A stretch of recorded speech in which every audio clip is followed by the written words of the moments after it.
Sir आप अपनी study के बारे में कुछ बताइए, जैसे किन बच्चों पर ये स्टडी की गई, कितने दिनों तक ये सर्वे किया गया, किस एज ग्रुप के थे बच्चे और किन किन राज्यों में आपने इस स्टडी को किया? सबसे पहले हम आपको ये बताएं कि कोरोना का जो सेकंड वेव था, जो दूसरी लहर थी, वो मार्च से मई के महीने में था 2021 में।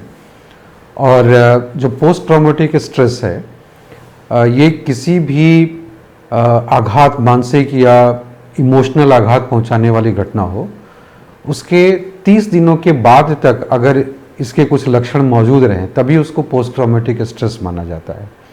तो इस वजह से, क्योंकि कोरोना का सेकेंड वेव मई में ख़त्म हुआ, तो जून पूरे 30 दिन का हमने गैप दिया और जुलाई 2021 में हम लोगों ने ये छोटे छोटे बच्चों पर यह अध्ययन किया। ये बच्चे 9 साल से लेकर के 20 साल के बीच की उम्र के थे।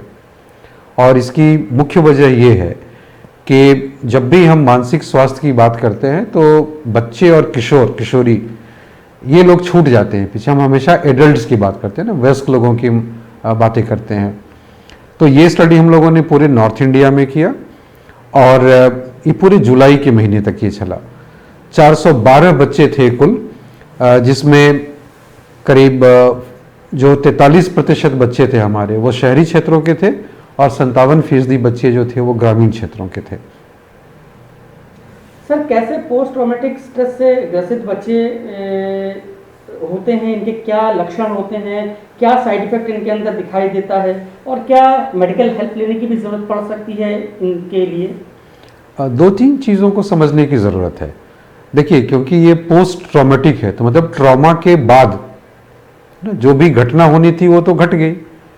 अब मान लीजिए कि किसी की मृत्यु हो गई घर परिवार में, किसी बच्चे ने बिना ऑक्सीजन के तड़पते देखा, सांस लेने में दिक्कत होती देखा, या उसके दादाजी पिताजी कोई भी हॉस्पिटलाइज हुए, तो वो अपने आप में एक ट्रॉमेटिक इवेंट था। बड़े लोगों के लिए भी था और बच्चे खासतौर से, क्योंकि उनके लिए ये पहला अनुभव है और बहुत क्लोज उन्होंने देखा इन चीज़ों को, बहुत करीब से देखा, तो स्वाभाविक है कि उनको ज़्यादा इसका एक झटका लगेगा।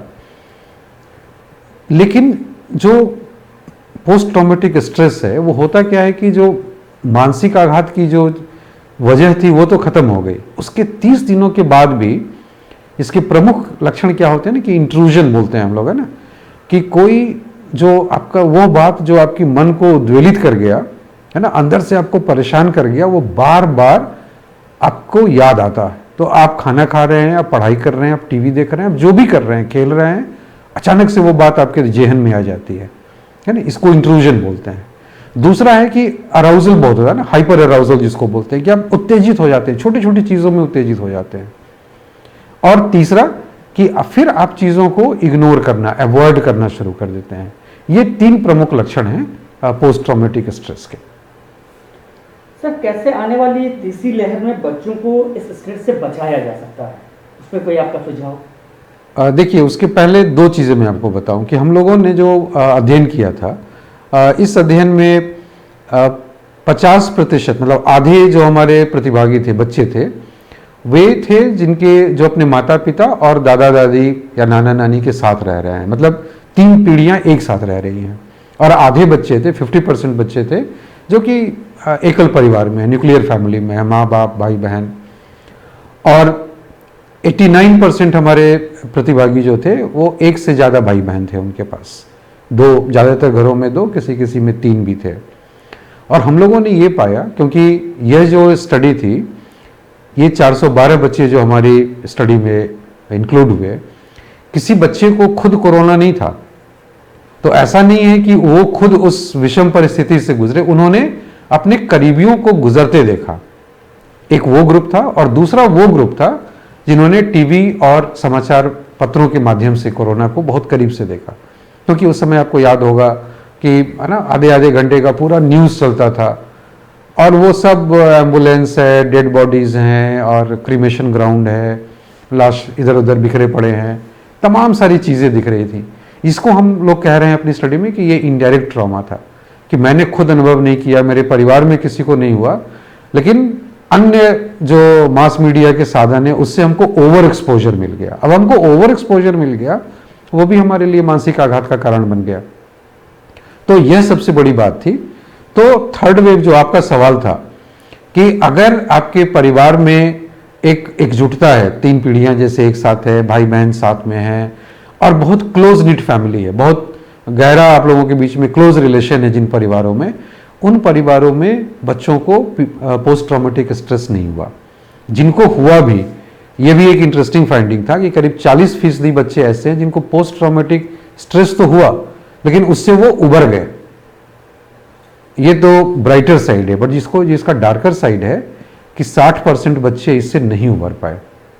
तो ये वो 60% बच्चे हैं जिनके लिए हमें ज़रूरत है कि हम अपने मानसिक स्वास्थ्य की जो हम व्यवस्था कर रहे हैं सामुदायिक स्तर पर, सरकारी स्तर पर, परिवार के स्तर पर, क्लिनिकल स्तर पर, उसको हम सुदृढ़ बनाएं।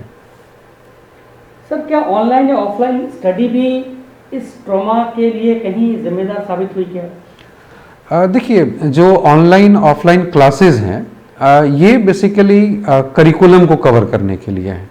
तो पोस्ट ट्रॉमेटिक स्ट्रेस इनसे नहीं होगा, इनसे एंजाइटी हो सकती है, इनसे स्ट्रेस हो सकता है, लेकिन पोस्ट ट्रॉमेटिक स्ट्रेस इनसे नहीं होगा।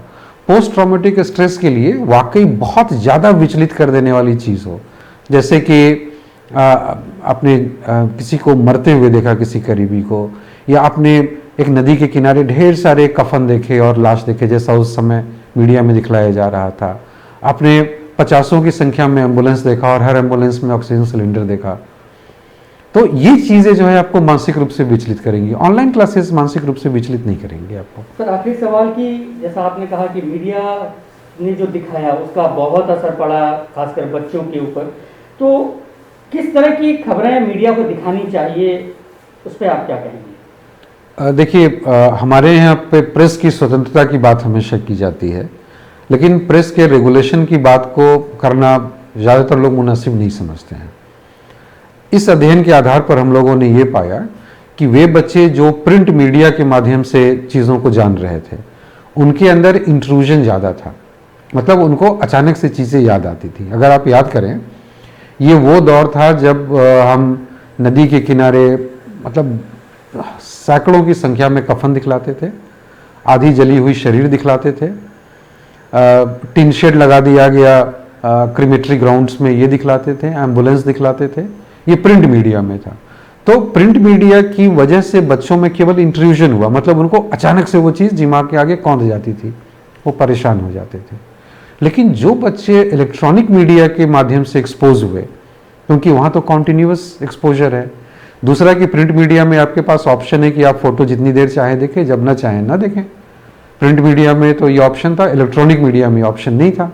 आपको कॉन्टिन्यूअस बम्बार्डमेंट जिसको हम लोग बोलते हैं ना, कि बमबारी हो रही है सूचनाओं की, विजुअल्स की, और ये वो विजुअल्स हैं जिस पर आपका कोई अधिकार नहीं है, आप चेंज नहीं कर सकते उन विजुअल्स को। तो जिन बच्चों को इलेक्ट्रॉनिक मीडियम के माध्यम से एक्सपोजर मिला, ये बच्चे वो थे जिनके अंदर पोस्ट ट्रॉमेटिक स्ट्रेस के तीनों सिम्टम बहुत ज़्यादा मात्रा में देखे गए, इंट्रूजन, अवॉइडेंस, हाइपर अराउजल, तीनों देखे गए। इसका मतलब हुआ इस स्टडी के आधार पर कि इलेक्ट्रॉनिक मीडिया को अपने ऊपर ज़्यादा संयम बरतने की ज़रूरत है।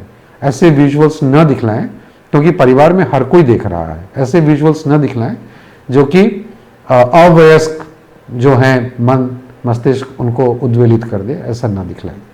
ये एक मेजर टेक है इस स्टडी में। Thank you very much.